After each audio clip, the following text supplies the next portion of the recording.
Okay,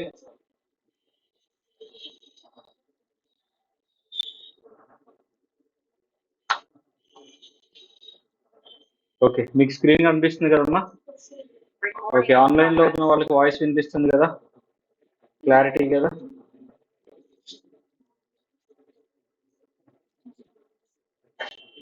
right. So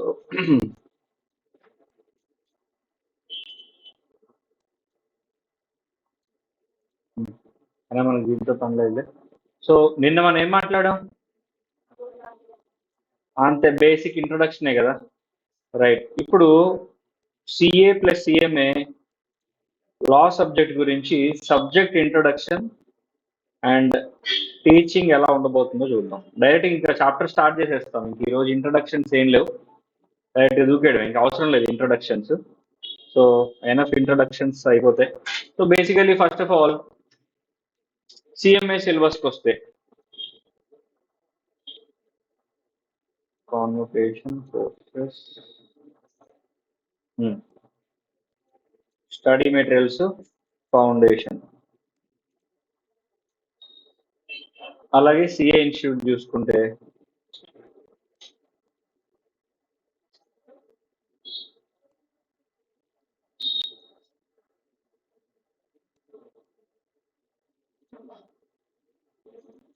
foundation, English medium. So ఒకసారి subjects comparison చూడండి అమ్మా. సిఎంఏ ఫౌండేషన్ లో మీకు business laws and business communication, financial and cost accounting, business maths and statistics, economics and management ఉంటుంది. ఇదే 4 సబ్జెక్టులు మళ్ళీ మీకు సిఏలో ఉంటాయి. కాకపోతే ఓన్లీ బిజినెస్ లాస్ ఉంటుంది, కమ్యూనికేషన్ ఉండదు. ఒకప్పుడు ఉండేది, బీసీఆర్ అని ఉండేది, న్యూ సిలబస్ లో అది తీసేశారు. ఓల్డ్ సిలబస్ లో ఉండేది, ఇప్పుడు లేదు. Next financial and cost accounting. సిఎంఏలో మాత్రమే కాస్ట్ అకౌంటింగ్ గురించి ఇంట్రొడక్షన్ ఇచ్చాడు, వేరాస్ సిఏ దాంట్లో అకౌంటింగ్ గురించి చెప్పలేదు. అండ్ దీని గురించి ఇన్ డెప్త్ మీకు అకౌంట్స్ ఫ్యాకల్టీ చెప్తారు. And economics, maths and statistics ఇక్కడ ఈ పేరుతో వాడతారు. అక్కడ ఏంటంటే క్వాంటిటేటివ్ ఆప్టిట్యూడ్ అని పేపర్ 3 దీన్ని యూజ్ చేసుకుంటాడు. ఎకనామిక్స్ ఎక్కడైనా కామన్. సో ఇందులో నేను మీకు చెప్పేది business laws and business communication, CA వాళ్ళకి యాజ్ వెల్ యాజ్ సిఎంఏ వాళ్ళకి. ఇందులో ఒకసారి చూడండి, సిలబస్ కంపారిజన్ ఒకసారి చూస్తే ఫస్ట్ ఆఫ్ ఆల్ సిఎంఏ వాళ్ళకి చాలా షార్ట్ గా ఉంటుంది సిలబస్, సింపుల్ గా కూడా ఉంటుంది. వాళ్ళకి బేసికలీ 3 యాక్ట్స్ మీద ఎక్కువ ఫోకస్ ఉంటుంది: కాంట్రాక్ట్, సేల్, ఎన్ఐ, అంతే. ఇదిగోండి, ఒకసారి జూమ్ చేద్దాం, అది డౌన్లోడ్ చేసేద్దాం.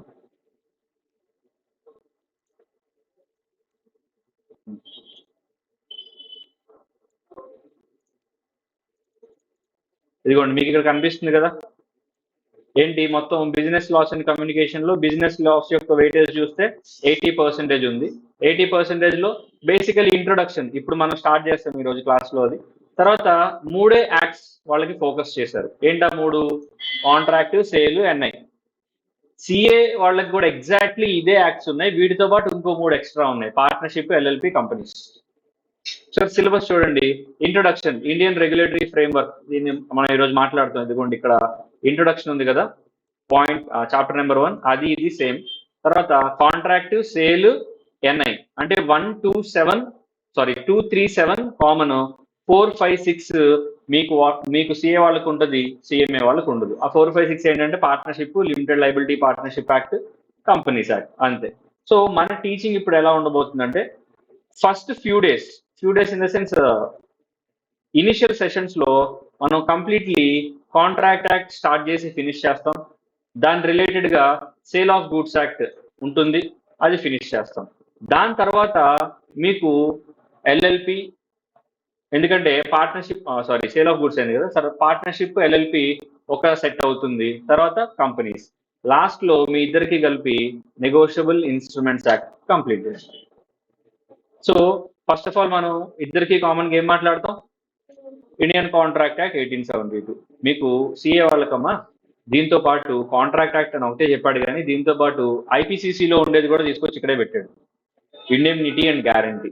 ఇదిగోండి, ఫస్ట్ ఏమి ఇచ్చాడు? నేచర్ ఆఫ్ కాంట్రాక్ట్స్ 2, 3, 4, 5, 6, 7, 6 వరకు మాత్రమే మీకు ఉంటుంది సిఎంఏ వాళ్ళకి.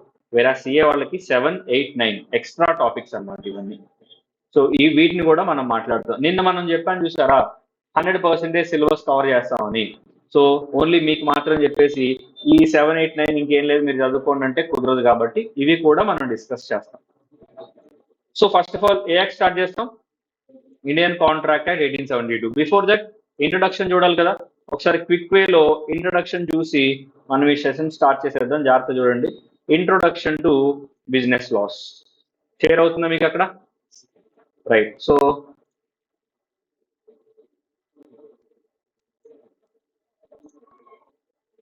Introduction to business laws. So first of all అక్కడ ఈ పదం ఒకసారి జాగ్రత్తగా హైలైట్ చేసుకోండి. ఏంటది? ఏ లాస్ అది? Business laws. What is business laws? ఏమనుకుంటున్నారు బిజినెస్ లాస్ అంటే? యాక్చువల్లీ లాస్ చాలా ఉంటాయమ్మా.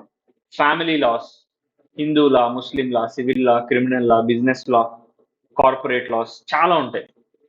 ఇందులో బిజినెస్ లాస్ అంటే సింపుల్ గా చెప్పాలంటే the laws which are applicable to business. అంటే నువ్వేమైనా మర్కంటైల్ యాక్టివిటీ చేస్తుంటే నీకు అప్లికబుల్ అయ్యేటువంటి లాస్ నే బిజినెస్ లాస్ అంటారు. ఇప్పుడు ఫర్ ఎగ్జాంపుల్ నువ్వు ఒక చారిటబుల్ ట్రస్ట్ ఓపెన్ చేసావు.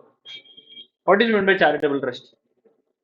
ట్రస్ట్ అంటే ఏం చేస్తారు? అక్కడ లేని వాళ్ళని బాగా చూసుకుంటామని చెప్పి ఉన్న వాళ్ళ దగ్గర డబ్బులు కలెక్ట్ చేస్తారు.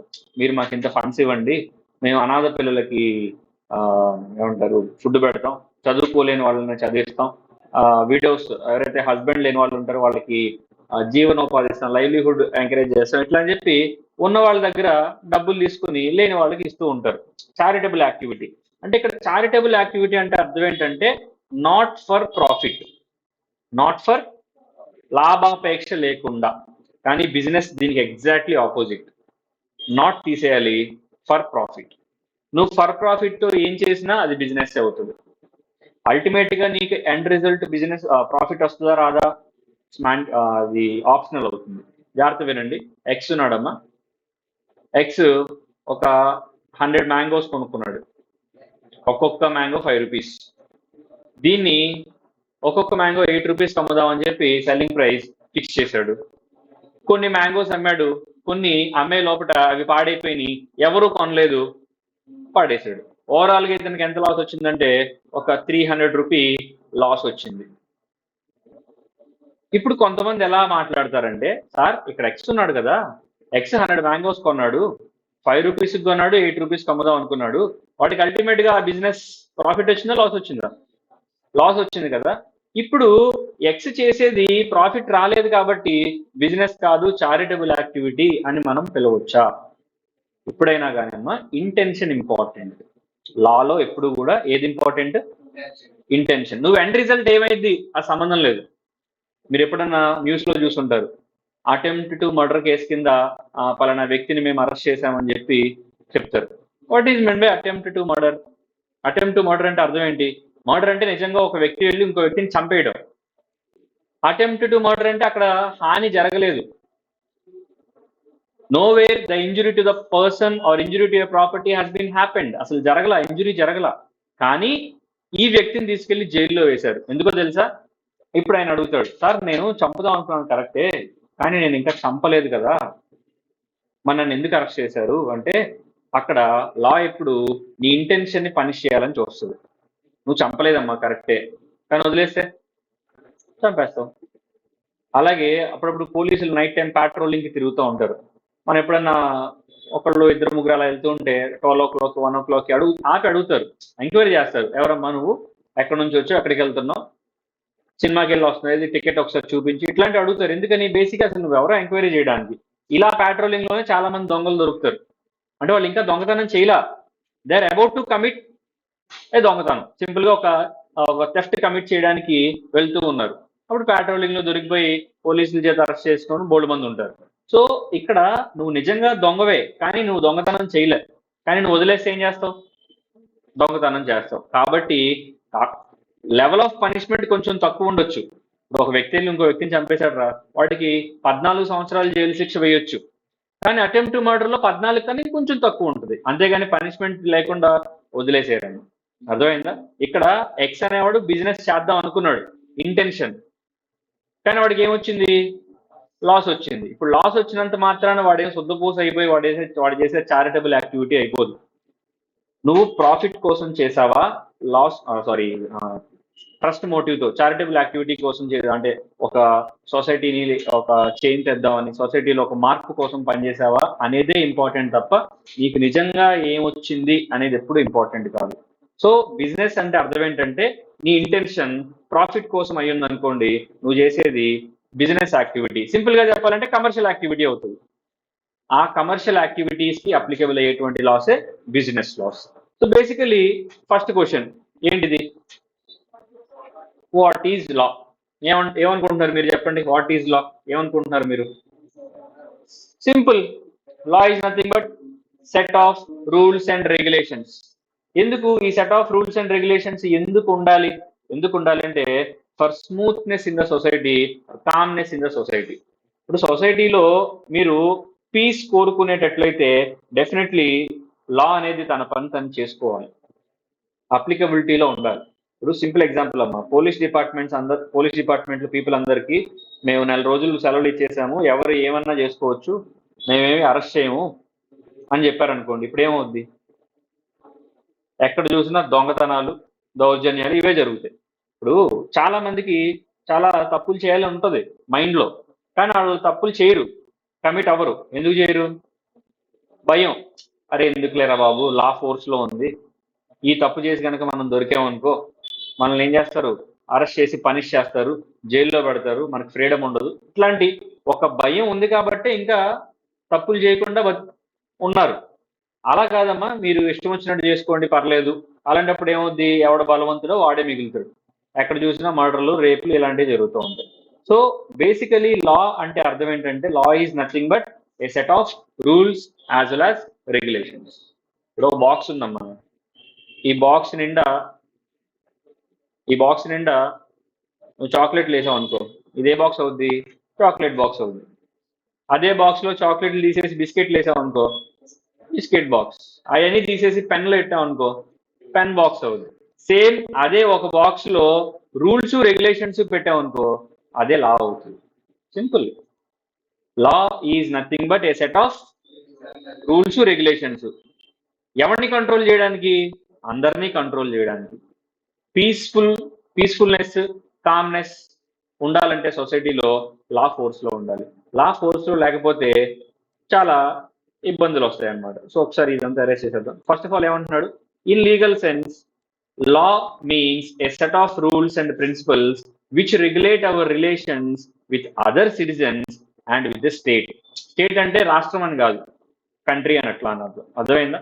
సో మనకి మన పక్కవాడికి ఉన్నటువంటి రిలేషన్ ని ఎస్టాబ్లిష్ చేస్తూ, ఇదిగో నువ్వు ఇట్లా ఉండాలి. ఇప్పుడు మనం ఆర్టీసీ బస్సుల్లో చూస్తూ ఉంటాం, ఆడవారిని గౌరవించడం మన సాంప్రదాయం ఎట్లా అని చెప్పి ఉంటుంది. ఆడవారిని గౌరవించాలంటే దాని అర్థం మగవాళ్ళని కొట్టాలన్నా? అక్కడ నీకు నీ సాటి సిటిజన్ కి మధ్య ఒక రిలేషన్ ఎస్టాబ్లిష్ చేస్తూ నువ్వు ఇలా బిహేవ్ చేయాలి, నువ్వు అలా బిహేవ్ చేయాలి. ఇదిగో వయోవృద్ధులకి ఈ సీట్లను పెడతారా, ఇప్పుడు బస్ ఎక్కినట్టయితే ఎల్లో కలర్ సీట్స్ ఉంటాయి కొన్ని, అవన్నీ లేడీస్ కి, ఆ బ్యాక్ అంతా కూడా మగాళ్ళకి.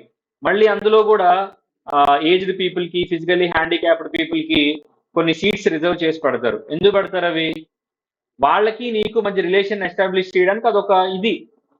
నువ్వు కూర్చోకూడదమ్మా, ఈ సీట్లో ఏజ్డ్ పీపుల్ కూర్చోవాలి, ఈ సీట్లో ఫిజికల్లీ హ్యాండిక్యాప్డ్ కూర్చోవాలి, పలానా సీట్లో ఆడవాళ్ళు కూర్చోవాలి అని రూల్ ఎస్టాబ్లిష్ చేస్తే నువ్వు వాటిని ఫాలో అవుతావు. అసలు రూలే లేదనుకో ఏమవుద్ది, ముందు ఎవరైతే ఎక్కుతారో వాళ్ళే అన్ని సీట్లు కూర్చుంటారు. ఈవెన్ ప్రెగ్నెంట్ ఉమెన్ అయినా, ఫిజికల్లీ హ్యాండిక్యాప్డ్ పీపుల్ అయినా, ఓల్డ్ ఏజ్ పీపుల్ అయినా కష్టపడి నుంచోవాల్సిందే.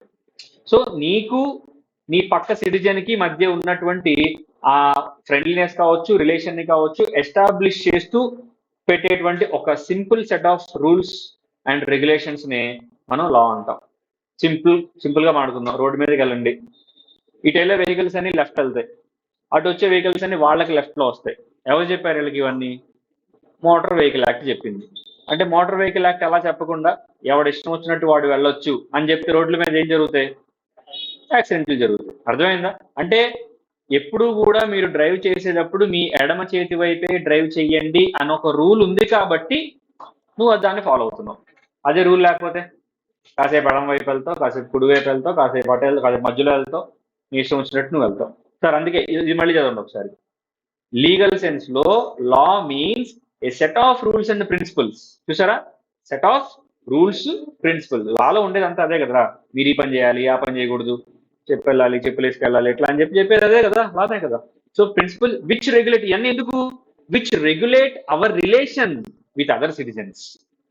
నీకు సో సాటి పౌరులకి మధ్య ఉన్నటువంటి ఫ్రీ మూమెంట్ రిలేషన్ ఉండాలి అంటే ఈ లా అనేది అప్లికబిలిటీలో ఉండాలి. లేదనుకోండి మీ ఇద్దరి మధ్య గొడవలు అవుతాయి. సింపుల్ ఎగ్జాంపుల్ అమ్మా, నువ్వు రోడ్ మీద వెళ్తున్నావు, ఎవడో రాంగ్ రూట్లో వచ్చి గుద్దేశాడు.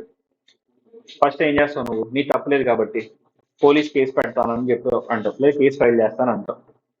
అర్థమైందా? సో ఇప్పుడు అతను చేసింది తప్పు, నువ్వు చేసింది రైట్ అని నువ్వు ఎలా చెప్పగలుగుతున్నావు? ఎలా చెప్పగలుగుతున్నావు అంటే, సార్ నేను చేసింది కరెక్ట్, ఎందుకంటే నాకు ఒక లా ఉంది, మోటార్ వెహికల్ యాక్ట్, అది రోడ్డు మీదకి వచ్చినప్పుడు ఎలా బిహేవ్ చేయాలో చెప్పింది, నేను అలాగే బిహేవ్ చేశా అంటే నేను కరెక్ట్ చేశా, నాదేం తప్పు లేదు. వాడు దాన్ని ఫాలో అవ్వలేదు అంటే వాడు తప్పు చేసాడు. కాబట్టి నాకు కొన్ని రైట్స్ ఉంటాయి, వాడికి కొన్ని బాధ్యతలు ఉంటాయి. ఏంటి నాకు వచ్చే హక్కు, వాడికి ఉండే బాధ్యత అంటే, నాకు ఏదైతే నష్టం జరిగిందో, నా వెహికల్కి ఏదైతే నష్టం జరిగిందో వాడు దాన్ని బాగు చేయించాలి. సింపుల్. అర్థమైందా? అట్లా. Need, what is the need of law? అవసరం అసలు ఎందుకమ్మా లా? ఇప్పుడే మాట్లాడుకున్నాం. పీస్ఫుల్నెస్ ఉండాలి అన్నా, ప్రాపర్ రిలేషన్స్ ఉండాలి అన్నా ఖచ్చితంగా లా కావాలి. ఇమాజిన్ ఒక నెల కూడా కాదమ్మా, వారం కూడా కాదు, 1 డే లా లేకపోతే, ఇంగ్లీష్ మూవీ ఉంటుంది, దాని పేరు నాకు గుర్తులేదు, లా హాలిడే ఇస్తారు. పలానా ఈ సర్టెన్ టైం నుంచి ఈ సర్టెన్ టైం దాకా లా ఎన్ఫోర్స్మెంట్ లో ఉండదు, మీ ఇష్టం వచ్చిన పని మీరు చేసుకోవచ్చు, ఎవ్రీథింగ్ ఈజ్ లీగల్. దొంగతనం లీగల్, దౌర్జన్యం లీగల్, ప్రాపర్టీ కబ్జా చేసుకోవడం లీగల్, హత్య చేయడం లీగల్, ఎవ్రీథింగ్ ఈజ్ లీగల్ అని చెప్పి ఆ సైరన్ మోగగానే ఎవ్రీథింగ్ ఈజ్ లీగల్ అయిపోద్ది. ఆ సిటీలో ఉన్న వాటిలో 95% పీపుల్ అంతా చచ్చిపోతారు, వెరీ ఫ్యూ పీపుల్ మిగులుతారు క్లైమాక్స్కి వచ్చేసరికి. అర్థమైందా? సో నీడ్ ఉందా లాకి అంటే 101% వీ నీడ్ లా. ఎందుకు అంటే చూడండి, law is needed in society to protect people's property and people's rights. People యొక్క హక్కుల్ని, వాళ్ళ రైట్స్ ని కాపాడాలంటే లా ఉండాలి. వీడు రేపు పొద్దున ఐఫోన్ తెస్తాడు రా క్లాస్కి, నాకు ఆ ఫోన్ బాగా నచ్చింది, ఇప్పుడు నేనేం చేస్తా, లా లేదనుకో సింపుల్ వాడు 4 బీకి నేను తీసుకుంటా. లేదా నా దగ్గర ఫోన్ ఉందనుకో నన్ను 4 బీకి ఆడు తీసుకుంటాడు. లేదా నీ దగ్గర ఏమన్నా గోల్డ్ చైన్ ఉందనుకోండమ్మా, నేను 4 బీకి నేను తీసుకుంటా. అంటే ఇప్పుడు ఎవ్రీథింగ్ ఈజ్ లీగల్ కాబట్టి జరిగిపోతుంది, తప్పు అనేది ఉండదు. అదే ఒకరికి ఒక వస్తువు నచ్చినా దాన్ని ఎందుకు దౌర్జన్యం చేయట్లేదు, అరే ఎందుకు లేరా బాబు, ఇప్పుడు నేను చేశాను అనుకో ఇది ఎక్స్టార్షన్ అవుతుంది, ఈ ఎక్స్టార్షన్ మీద వాడు వెళ్ళి లీగల్ గా ఫైట్ చేశారంటే నన్ను తీసుకెళ్లి జైల్లో పెడతారు, అరెస్ట్ చేస్తారు, అంటే లా ఫోర్స్ లో ఉంది అనేటువంటి ఫియర్, భయం. అంటే నీ రైట్స్ ని కాపాడాలన్నా, నీ ప్రాపర్టీని కాపాడాలన్నా ఖచ్చితంగా వి నీడ్ లా. అర్థమైందా? నెక్స్ట్ ఏమంటున్నాడు, with a view to give peaceful living and justice. ఆ యొక్క వ్యూ ఏంటమ్మా, with a view to give a living, peaceful living. అంటే కొన్ని కంట్రీస్ ఉంటాయమ్మా చాలా పీస్ఫుల్ గా ఉంటాయి, కొన్ని కంట్రీస్ ఉంటాయి ఎప్పుడు చూసినా, ఇప్పుడు మీరు ఫర్ ఎగ్జాంపుల్ ఇరాన్ కానీ, ఇరాక్ కానీ, ఆఫ్ఘనిస్తాన్, పాకిస్తాన్, ఇట్లాంటి తుర్కమెనిస్తాన్, కజకిస్తాన్ ఇట్లాంటి కంట్రీస్కి వెళ్ళినప్పుడు నార్మల్లీ మీరు రోడ్డు దాటాలన్నా, లేదా ఒక మసీదులో ప్రేయర్ చేసుకోవాలన్నా, ఒక చర్చ్లో ప్రేయర్ చేసుకోవాలన్నా చాలా కష్టం. ఎందుకు కష్టం అంటే ఎప్పుడు ఏ టెర్రరిస్ట్ గ్రూప్ ఈ చర్చ్ మీద లేదా ఈ మసీద్ మీద బాంబు వేసారో ఎవరికి తెలియదు, ఈవెన్ వాళ్ళలో వాళ్ళే చెప్పుకుంటారు. అదొక ఆనందం. సో ఇక్కడ పీస్ఫుల్ లివింగ్ కొన్ని కంట్రీస్ ఉంటాయి, డెన్మార్క్ కానీ, యూరోప్ కానీ, జర్మనీ కానీ, యుఎస్ లేదు, యుఎస్ ఇప్పుడు ఆ క్వారల్స్ లో ఉంది అది. సో కెనడా కానీ, నార్వే కానీ, ఇట్లాంటి కంట్రీస్ ఉంటాయి వెరీ పీస్ఫుల్ లివింగ్. అంటే దొంగతనాలు ఇలాంటివి కూడా చాలా తక్కువ జరుగుతూ ఉంటాయి, ఎందుకంటే అక్కడ ఆ తప్పులకు కూడా శిక్షలు ఎక్కువ ఇంప్లిమెంట్ అవుతాయి కాబట్టి. సో లా యొక్క నెసెసిటీ, నీడ్, అవసరం ఏంటంటే with a view to give peaceful living to the people exist in the country and to protect there rights as well as properties. వాళ్ళ హక్కులని, వాళ్ళ ఆస్తుల్ని కాపాడడం కోసం. అదే లేదనుకోండి అమ్మా, ఇప్పుడు ఒక మంచి ఇల్లు గృహప్రవేశం జరిగిందమ్మా, నీట్గా కట్టుకున్నాడు, చూసా, అసలు భలే ఉంది, కళ్ళు చెదిరిపోయేలా ఉంది ఇల్లు, నాకు అది కావాలనిపించింది. సింపుల్ ఏం చేస్తావు, కత్తి పట్టుకుని వెళ్ళి ఇద్దరం చంపేసి మనం ఉంటాం అందులో. ఇది తప్పు అని చెప్పి ఎవడు చెప్పాలి? లా ఉంటే చెప్తుంది నువ్వు చేసింది తప్పు కాబట్టి నువ్వు ఇంత పనిష్మెంట్ తీసుకోవాలి అట్లా అని చెప్పి. అదే లానే లేకపోతే ఎవ్రీథింగ్ ఈజ్ ఫెయిర్, అన్నీ కరెక్ట్. అర్థమైందా? అదే మీకు కింగ్డమ్ రూల్కి ఇప్పుడున్న రూల్కి అదే తేడా. కింగ్డమ్ రూల్లో రాజు ఏం చెప్తాడో అదే కరెక్ట్, ఇదే రూలు ఇదే లా అట్లా ఏముండదు. రాజు మంచోడు అనుకో నువ్వు పీస్ఫుల్గా ఉంటావు, రాజు చెడ్డోడు అనుకో వాడు పెద్ద తొగ్లక్ అనుకో వాడు ఏమంటాడు, ఒక మనిషి అప్ టు 5 మర్డర్స్ దాకా చేయొచ్చు తప్పేం లేదు అంటాడు. ఒక మనిషి అప్ టు 5 మర్డర్స్ దాకా చేయొచ్చు ఇబ్బంది ఏం లేదని ఒక కొత్త రూల్ పాస్ చేశాడు అనుకోనమ్మా, రాజ్యంలో సగం మంది వెళ్ళిపోతారు అట్లా. సో అది నీడ్ ఆఫ్ ద లా అన్నమాట. తర్వాత ఇటువంటి దొంగతనాలు, యాక్సిడెంట్లు ఇలాంటివి అన్నమాట. తర్వాత why should we know law, అసలు ఎందుకు తెలుసుకోవాలి? ఇప్పుడు ఫర్ ఎగ్జాంపుల్ మీరు అనుకోవచ్చు, మేము సిఏ కోర్స్ తీసుకున్నాం లేదా సిఎంఏ కోర్స్ తీసుకున్నాం కాబట్టి ఇప్పుడు లా గురించి మాట్లాడుకుంటున్నాం. ఇన్ని రోజులు ఇంటర్మీడియట్ చదివాం, 10th క్లాస్ చదివాం, ఆర్ఎల్స్ వేరే కోర్స్ డిగ్రీ ఏదో చదివాం, మాకు ఎక్కడా లా రాలేదు కదా, ఇక్కడ మార్కుల కోసం చదవాలా, లేదా ఇది కాకుండా బీటెక్ తీసుకుని ఉంటే మాకు ఈ లా ఉండేది కాదు కదా, అప్పుడు ఖచ్చితంగా తెలుసుకోవాల్సిన అవసరం లేదు కదా అని అనుకుంటారు కొంతమంది. మా యాజ్ ఏ సిటిజన్ ఆఫ్ ఇండియాగా ఖచ్చితంగా నువ్వు ఏ కంట్రీలో అయితే ఉంటున్నావో, సిటిజన్ ఆఫ్ ఇండియా కాదు, citizen of that respective country, నువ్వు ఏ కంట్రీలో అయితే ఉంటున్నావో ఆ కంట్రీ యొక్క లాని ఖచ్చితంగా తెలుసుకోవాలి. ఎందుకంటే ignorance of law is not an excuse. ఇగ్నోరెన్షియా జ్యూరిస్ నాన్ ఎక్స్క్యూజాట్ అని ఒక లాటిన్ సేయింగ్ ఉంటుంది. ఇగ్నోరెన్షియా జ్యూరిస్ నాన్ ఎక్స్క్యూజాట్ అంటే దాని అర్థం ఏంటంటే, ఒక తప్పు నువ్వు చేసేసి అవునా అలా చేయాలా ఇలా చేయకూడదా నాకు లా గురించి తెలియదు అని అంటే మిమ్మల్ని ఎవ్వరు ఎక్స్క్యూజ్ చేయరు. మీరు ఒక ట్రైన్ ఎక్కండి టికెట్ తీసుకోకుండా, బస్ ఎక్కండి టికెట్ తీసుకోకుండా, టీటీ వచ్చాడు మిమ్మల్ని ఐడెంటిఫై చేశాడు మీకు టికెట్ లేదని, నాకు తెలియదండి ఫర్ ద ఫస్ట్ టైం లైఫ్లో ట్రైన్ ఎక్కుతున్నానండి టికెట్ తీసుకోవాలని నాకు నిజంగా తెలియదు అని చెప్తే, సరేమ్మా ఏం కాదులే నెక్స్ట్ టైం నుంచి టికెట్ తీసుకో ఈసారి మాత్రం వదిలేస్తున్నాను అని అంటాడా? అంత సీన్ లేదు, పెనాల్టీ వేస్తారు. నువ్వు గట్టిగా మాట్లాడితే ఆర్పిఎఫ్ రైల్వే ప్రొటెక్షన్ ఫోర్స్ వాళ్ళు కూడా అప్పు చెప్తాడు, నో డౌట్ అందులో. ఎందుకంటే ఇగ్నోరెన్స్ అనేది నాన్ ఎక్స్క్యూజబుల్ అని నేను చెప్పట్లా, లానే చెప్తుంది. ప్రతి పౌరుడు ఒక కంట్రీలో ఉంటుంటే ఆ కంట్రీ యొక్క లాని తెలుసుకోవాలి. నువ్వు సబ్జెక్ట్ ద్వారా తెలుసుకుంటావా, నెట్లో సెర్చ్ చేస్తావా, మీ మమ్మీ డాడీని అడుగుతావా, సంబంధం లేదు, తెలుసుకోవాల్సిందే. ఒక చిన్న పిల్లోడు ఉన్నాడమ్మా, వాడికి అప్పుడు దాకా ఎవరు చెప్పలా మర్డర్ చేయకూడదు, ఒక వ్యక్తిని చంపకూడదు అని.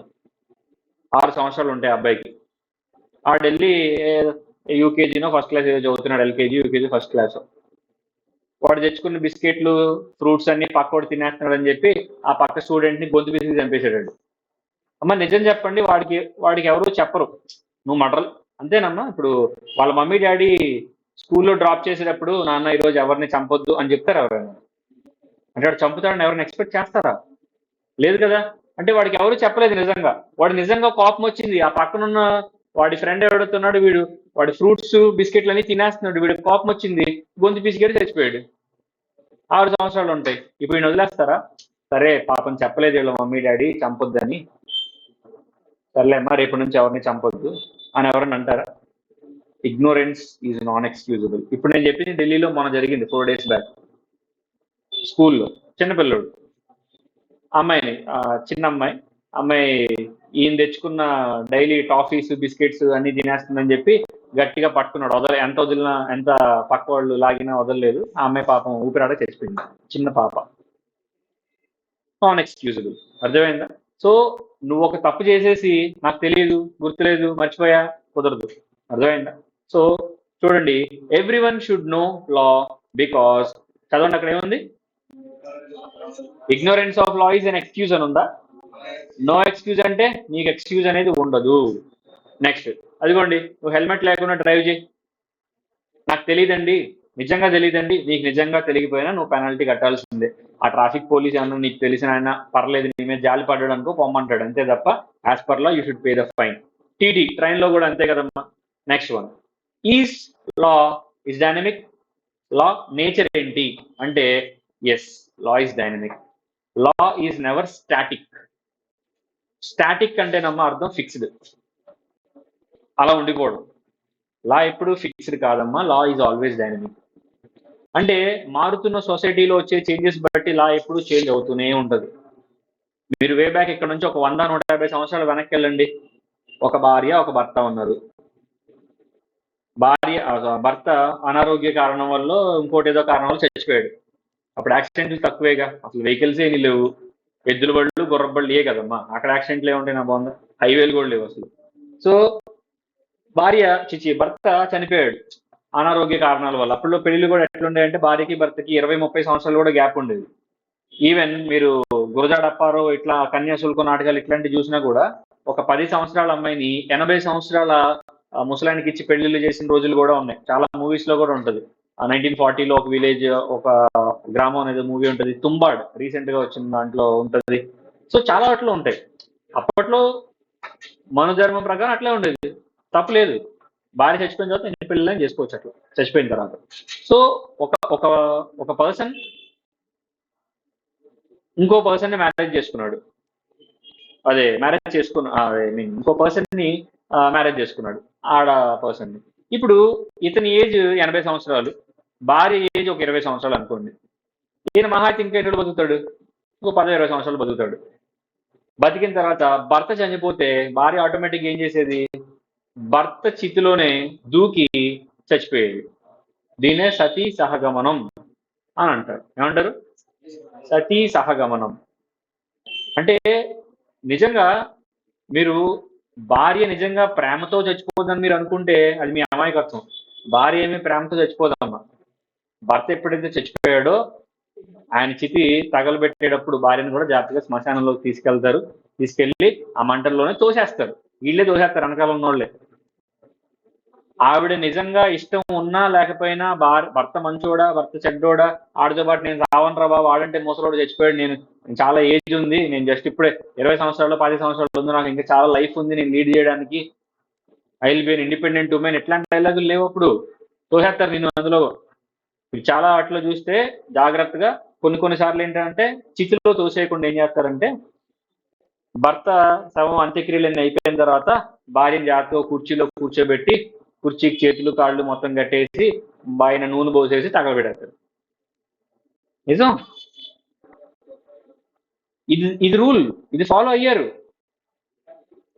దీనే సతీ సహగమనం అనే కాన్సెప్ట్ కింద చాలా సంవత్సరాలు ఫాలో అయ్యారు. మరి ఇప్పుడు అట్లా చేయ నువ్వు, ఎవరన్నా చనిపోతే ఎవరన్నా వాళ్ళ భార్యను తీసుకెళ్ళి అక్కడ నెట్టేసే, నువ్వు అటెంప్ట్ మర్డర్ కింద బొక్కలేస్తారు నేను.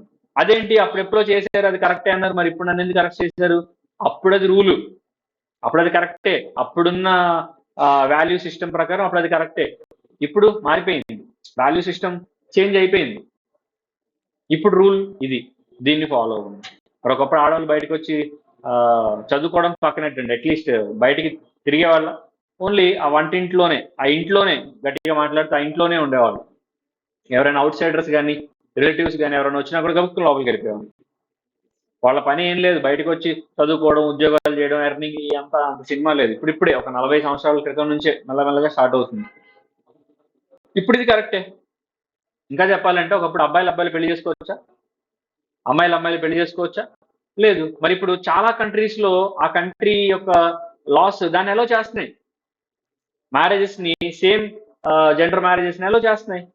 ఈవెన్ సుప్రీం కోర్టు కూడా లాస్ట్ టైం సెన్సేషనల్ కమెంట్స్ ఇచ్చింది, మేము దాన్ని ఏం అడ్డుకోలేము ఎట్లా అని చెప్పి. ఇంకో 20 సంవత్సరాల తర్వాత ఏమైతే అడుగు తెలియదు, లీగలైజ్ చేయొచ్చు. సో లా యొక్క నేచర్ ఎలా ఉంటుందమ్మా, టైం టు టైం మారిపోతూ ఉంటది. ఈ రోజు కరెక్ట్ అనిపించింది, రేపు పొద్దున్న తప్పు అవ్వచ్చు. ఈ రోజు తప్పు అనిపించింది, రేపు కరెక్ట్ అవ్వచ్చు. అర్థమైందా? సో అంటే లా ఎప్పుడు కూడా, మరి చైల్డ్ మ్యారేజెస్, ఇప్పుడు చైల్డ్ మ్యారేజ్ ప్రివెన్షన్ యాక్ట్ వచ్చింది కాబట్టి 18 సంవత్సరాలు నిండకుండా ఎవరికైనా పెళ్లి చేస్తే అది తప్పని పోలీస్ దృష్టికి తీసుకెళ్తే వాళ్ళు వచ్చి పెళ్లి ఆపేస్తున్నారు. మరొకప్పుడు పెళ్ళంటేనే చైల్డ్ మ్యారేజ్. 6 సంవత్సరాల అమ్మాయికి, 7 సంవత్సరాల అమ్మాయికి, 8 సంవత్సరాల అమ్మాయికి 10-12 సంవత్సరాలు రాగానే పెళ్లి చేసేసేవాళ్ళు. మరి అప్పుడు చైల్డ్ మ్యారేజ్ ప్రివెన్షన్ యాక్ట్ లేదా? లేదు. అప్పుడు అది కరెక్టే, ఇప్పుడు ఇదే కరెక్ట్. అంటే ఒకప్పుడు కరెక్ట్ అనిపించింది, ఇప్పుడు రాంగ్ అవ్వచ్చు. సతీ సహగమనం అప్పుడు కరెక్టే, చైల్డ్ మ్యారేజ్ ఒకప్పుడు కరెక్టే. ఆ రెండు ఇప్పుడు రాంగ్. అర్థమైందా? ఇప్పుడు రాంగ్ అనిపించింది, ఇప్పుడు కరెక్ట్ అవ్వచ్చు. లాట్ ఆఫ్ ఇన్స్టెన్సెస్ మనం మాట్లాడుకోవచ్చు. మరి కరెక్టా రాంగా ఎలా చెప్తున్నారు? నీకు కరెక్ట్ అనిపిస్తే కరెక్టా, లేదా నీకు రాంగ్ అనిపిస్తే రాంగా? ఎట్లా? లా బట్టి. లా ఎప్పుడు కూడా చేంజ్ అవుతూనే ఉంటుంది టైం టు టైం. అంతేందుకమ్మా, కంపెనీస్ యాక్ట్ ఇప్పుడే చూపించే సిఏ వాళ్ళ కంపెనీస్ యాక్ట్ ఉందని. కంపెనీస్ యాక్ట్ 1956 ఉండేది, ఇప్పుడు యాక్ట్ ఉంది companies act 2013. Lot of changes వచ్చినాయి 1956 కి 2013 కి. సో ఇలా లా ఎప్పుడు కూడా depending upon the time and depending upon the value system existed in the society, it will keep on changing. ఇదే ఇయర్ 2024. ఇప్పుడు ఈ రోజు అప్లికబుల్ అయ్యేటువంటి లాస్ ఏవైతే ఉన్నాయో ఒక 40 సంవత్సరాల తర్వాత అప్లికబుల్ కాకపోవచ్చు. అప్పుడున్న వాల్యూ సిస్టమ్ బట్టి కొత్త లాస్ రావచ్చు, చెప్పలేము. అర్థమవుతుందా? సో అందుకే క్వశ్చన్ అక్కడ ఏమడిగాడు, is law is dynamic. Law డైనమికా? Yes, exactly. Law always dynamic and law needs to be a dynamic one. మారుతున్న సొసైటీ వాల్యూ సిస్టమ్ ప్రకారం అది చేంజ్ అవ్వాలి, అవుతుంది కూడా. ఓకేనా? సో ఆన్సర్ చూడండి, yes, law is not constant all the time. ఎప్పుడు ఒకేలా ఉండదు లా. ఓకేనా? According to the changes in the value system of the society, law keep on changing. Law keep on changing. అదే ఇప్పుడు న్యాయం ధర్మం అంటారు. ఎప్పుడైనా విన్నారు ఈ పేర్లు? జనరల్ సినిమాల్లో చూస్తూ ఉంటారు. లేదా న్యాయం ధర్మం అంటేనమ్మా, న్యాయం అనేది ఎప్పటికప్పుడు మారిపోద్ది. లా, న్యాయం, లా అంటే న్యాయశాస్త్రమే కదా. ధర్మం ఎప్పుడు మారదు, ధర్మం ఎప్పుడు కరెక్టే ఉంటుంది. ధర్మం అంటే ఏంటంటే అది ఎథికల్ మేనర్లో ఉంటుంది, ఏది కరెక్ట్ ఏది రాంగ్ చెప్పేది. ఇప్పుడు మీకు భగవద్గీత కానీ ఇట్లా మహాభారత రామాయణం పురాణాలు ఉంటాయి చూసారా, ఇవి ధర్మాన్ని చెప్తాయి, న్యాయాన్ని చెప్పవు. ఫర్ ఎగ్జాంపుల్, పాండవులు 5గురు ద్రౌపదిని పెళ్లి చేసుకున్నారు. నువ్వు కూడా ఇన్స్పిరేషన్ తీసుకుని 5గురిని పెళ్లి చేసుకో, ఏమవుద్ది? పాలినామీ కింద బొక్కలేస్తారు నేను. ఎందుకు పాండవులు చేసుకున్నారు, నేను ఇప్పుడు చేసుకుని తప్పేంటి? అది అప్పుడు ధర్మం గురించి చెప్పట్లా, అప్పుడు అది న్యాయం. ఇప్పుడు ఈ న్యాయం మారిపోయింది. ఇప్పుడు పాలినామీ నాట్ అలౌడ్, బహుభార్యత్వం అనేది లేదు, ఒకరినే పెళ్లి చేసుకోవాలి. లేని పక్షంలో డైవర్స్ తీసుకొని పెళ్లి చేసుకోవాలి. ఒకరు చచ్చిపోతే అప్పుడు మళ్ళీ పెళ్లి చేసుకోవచ్చు, అంతే. పాలినామీ నాట్ అలౌడ్. సో ఎప్పుడు మనం ఇక్కడ న్యాయం గురించి మాట్లాడుకోవడానికి వచ్చాం, కానీ మన సిలబస్ లో మన క్లాసెస్ లో ధర్మం గురించి కాదు. ధర్మం ఎప్పుడు ఒకటే ఉంటుంది. న్యాయం ఇక్కడ ఒకలా ఉంటుంది, అక్కడ వేరేలా ఉంటుంది. ఇప్పుడు ఫర్ ఎగ్జాంపుల్, ఇండియాలో న్యాయం అనిపించింది దుబాయ్లో న్యాయం అనిపించకపోవచ్చు, దుబాయ్లో న్యాయం అనిపించింది అమెరికాలో న్యాయం అనిపించకపోవచ్చు. అర్థమైందా? కానీ ధర్మం ఎప్పుడు ఏ కంట్రీ అయినా ఒకలాగే ఉంటుంది. ఏ న్యాయం కూడా ధర్మానికి అగెనిస్ట్ గా ఉండదు. ఎప్పుడన్నా చదివారా ఇట్లా ఒక మనిషి ఇంకో మనిషిని చంపడం, దోచుకోవడం లేదా చిత్రహింసలు పెట్టడం కరెక్టే అని ఎలా ఆయన చెప్పిందా? లేదు, అది ధర్మం. అర్థమైందా? సో కానీ ఈ తప్పు చేసినందుకు నీకు ఈ శిక్ష, మన ఇండియాలో అనుకోండమ్మా అయితే 14 సంవత్సరాలు జైలు శిక్ష. అది దుబాయ్లో అనుకోండి లైవ్ లో ఉరి తీసేయడం శిక్ష. యుఎస్ లో అనుకోండి 150 ఏళ్ళు జైలు శిక్ష. మీరు ఎప్పుడైనా యుఎస్ లా చదివారా? యుఎస్ లా చదివితే అక్కడ శిక్షలన్నీ కూడా మల్టిపుల్ హండ్రెడ్స్ ఆఫ్ ఇయర్స్ లో ఉంటాయి. 500 సంవత్సరాలు, 600 సంవత్సరాలు, 300 సంవత్సరాలు జైలు శిక్షలు వేస్తారు వాళ్ళు. ఎందుకు తెలుసు అట్లా వేస్తారు? వాళ్ళకి తెలుసు వాడు అన్ని సంవత్సరాలు బతకడని. దాని అర్థం అన్ని సంవత్సరాలు వాడు ఉండాల్సిందే. దాని అర్థం ఏంటి? చచ్చేదాకా వాడు ఉండాల్సిందే.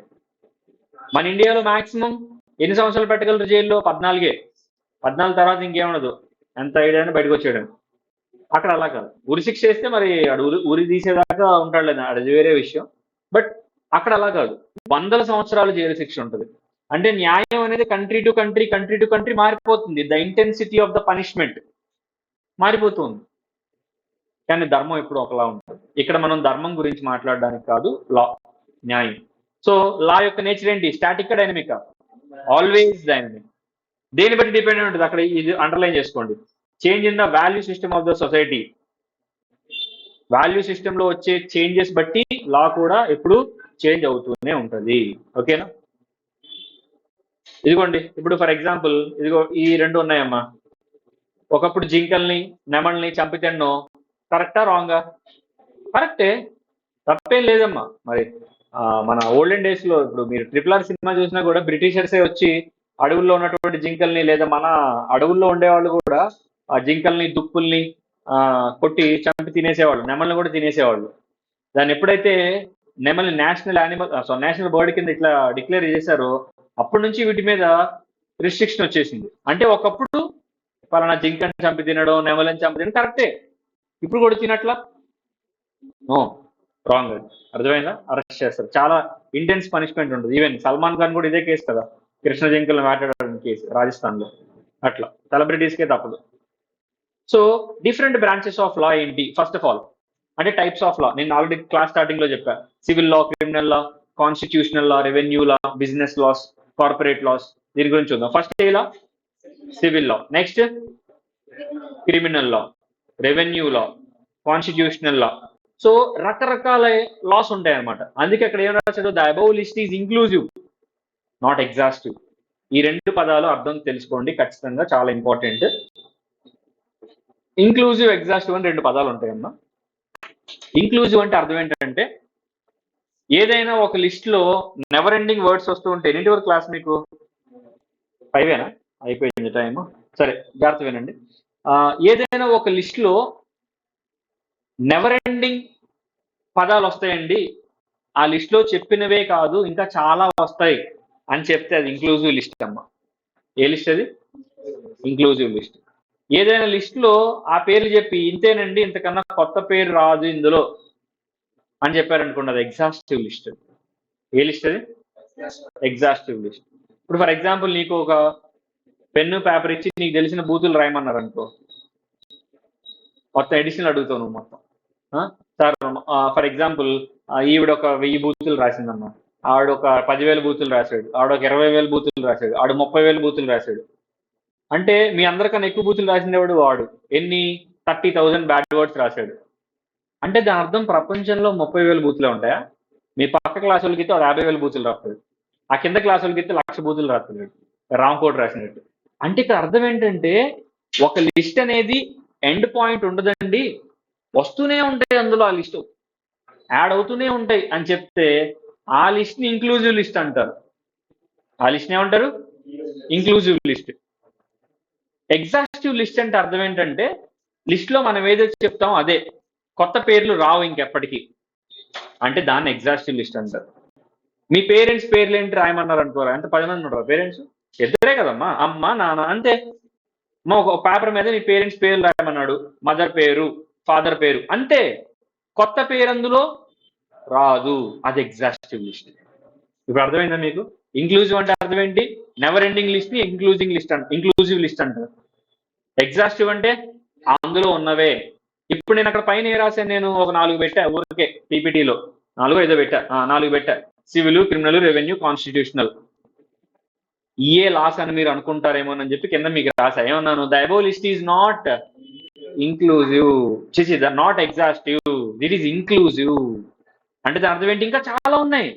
ఫ్యామిలీలా ఉంది, హిందూలా ఉంది, ముస్లింలా ఉంది, ట్రాఫిక్ రిలేటెడ్ లాస్ ఉన్నాయి, అర్థం చాలా ఉన్నాయి ఇంకా. అవన్నీ రాయడం నా ఉద్దేశం కాదు, ఏదో ఒక 4 ఎగ్జాంపుల్కి ఇచ్చాను అంతే. అందుకే this list is an inclusive list but not an exhaustive list. అర్థమవుతుందా? అదే ఎగ్జాస్టివ్ అంటే అర్థం ఏంటి? 4 ఉంటే ఇంకేం ఉండవంటే అది ఎగ్జాస్టివ్ లిస్ట్. అర్థమవుతుందా? సో ఇంక్లూజివ్, ఎగ్జాస్టివ్ పదాలు అర్థమైనాయా? Next, our business laws comes under civil law. మనం మాట్లాడుకునే బిజినెస్ లా చాప్టర్ స్టార్టింగే చూపించాను మీకు. ఇదిగోండి, ఇదేంటిది? Business laws. బిజినెస్ లాస్ ఏ లిస్ట్ కిందకి వస్తాయి? సివిల్ లా కిందకి వస్తాయి అన్నమాట. అర్థమవుతుందా? సివిల్ లా కిందకి వస్తాయి. So business laws are also known as mercantile laws. అర్థమైందా? సో పేరు మార్పు అన్నమాట. ఇప్పుడు నార్మల్లీ ఒక కేసు లా గురించి చెప్తున్నాడు. ఏమంటాడు? జాగ్రత్త వినండమ్మా. ఇప్పుడు లా మేకర్స్ ఎవరైతే ఉన్నారో ఒక రూల్ రాసేటప్పుడు ఆ రూల్ కి ఎన్ని ఎక్సెప్షన్స్ ఉండాలో ఆ ఎక్సెప్షన్స్ అన్ని వాళ్ళు మెన్షన్ చేయడం ఇంపాసిబుల్. ఫర్ ఎగ్జాంపుల్ నేను చిన్న మాట చెప్తా. సైబర్ క్రైమ్ అని ఉంది. ఏంటది? సైబర్ క్రైమ్ అంటే అర్థం ఏంటి చెప్పండి మీరు? సైబర్ క్రైమ్ అంటే అర్థం ఏంటి?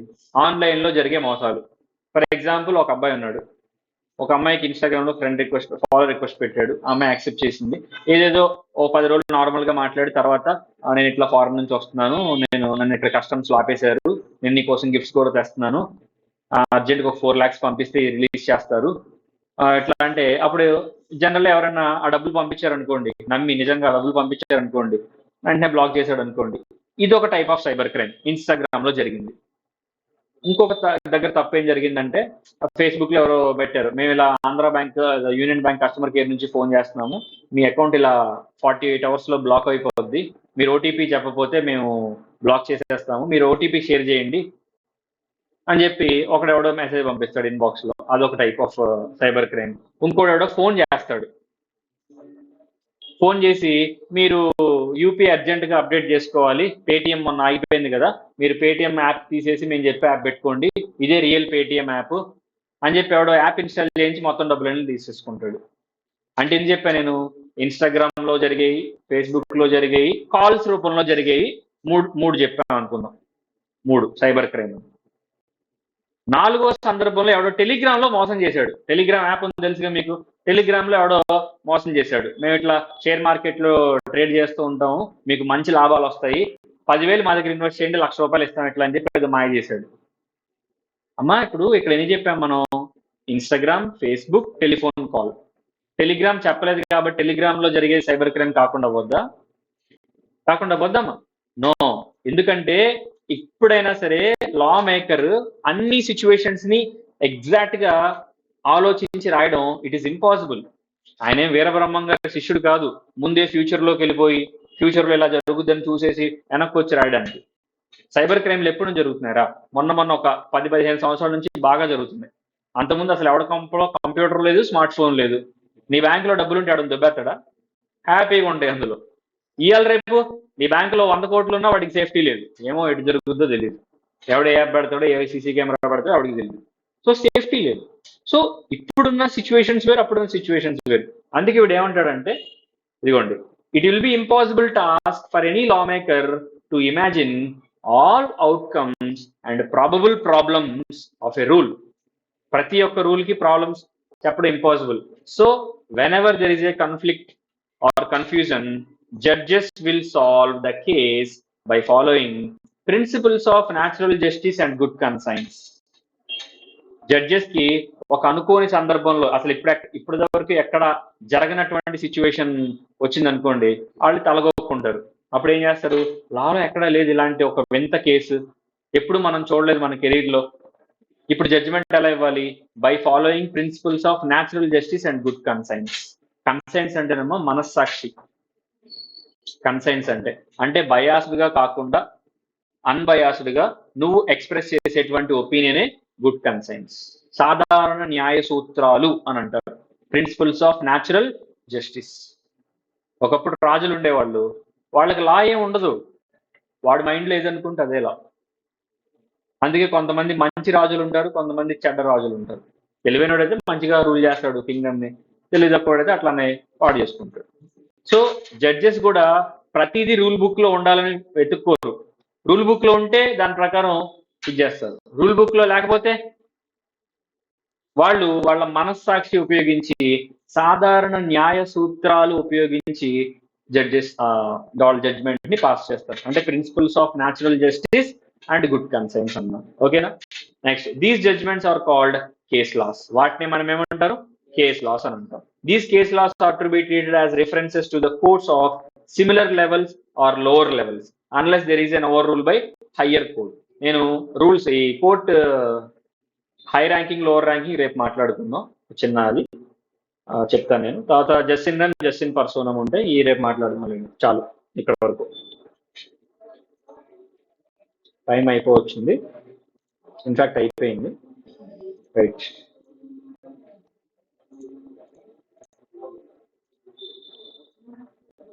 సో చాలమ్మా, రిమైనింగ్ రేపు క్లాస్ లో మాట్లాడదాం. అవును, మీకు దీనికి సంబంధించి మెటీరియల్ ఇచ్చారా? ఫిజికల్ కాపీ మీకు ఇంకా ఇవ్వలేదా? ఇస్తారు, మేబీ ప్రింటింగ్ లో ఉంటాయి. దానిలో ఇప్పుడు నేను మీకు క్లాసెస్ ఏవైతే పీపీటీలు చెప్తున్నానో ఇవన్నీ పీడిఎఫ్ లో మీకు ఇస్తారమ్మా. పీడిఎఫ్ లో ఉంటాయి, అవి మీకు ప్రింట్ తీసి బుక్స్ రూపంలో ఇస్తారు. నో వరీస్, ఆయన చెప్పేసుకుంటూ వెళ్ళిపోతున్నారు, మళ్ళీ మాకు మెటీరియల్ ఎక్కడ వస్తుంది, ఎక్కడ దొరుకుతుంది అనుకోవద్దు, అవన్నీ మీకు మెటీరియల్ ఇస్తారు. ఓకేనా? రైట్. అంటే మనం ఇప్పుడు ఏం స్టార్ట్ చేసాం క్లాసెస్ లో? లా సబ్జెక్ట్ ఎక్కడ వరకు చెప్పారంటే ఏం చెప్తారు? ఇంట్రొడక్షన్ స్టార్ట్ చేశారు, ఇంట్రొడక్షన్ కొంతవరకు అయింది అంతే. రేపు రాగానే అడుగుతా, what is law? Why we need law? Why should everyone know law? Because ignorance of law is no excuse. What is the need of law అంటే ఏం చెప్తారు మీరు? Need of law is to give peaceful living and justice to the people. And అలాగే in order to protect the people's property and their rights. అర్థమవుతుందా? అసలు what is law? It's nothing but a set of rules and regulations which will decide your relation with other citizens. Simple గా చెప్పాలండి. అర్థమవుతుందా? So remaining రేపు class లో మాట్లాడదాం. చాలు. ఇప్పుడు క్లాస్ లో మీకు 5 to 6 ఎవరు? ఓకే. Recording stopped.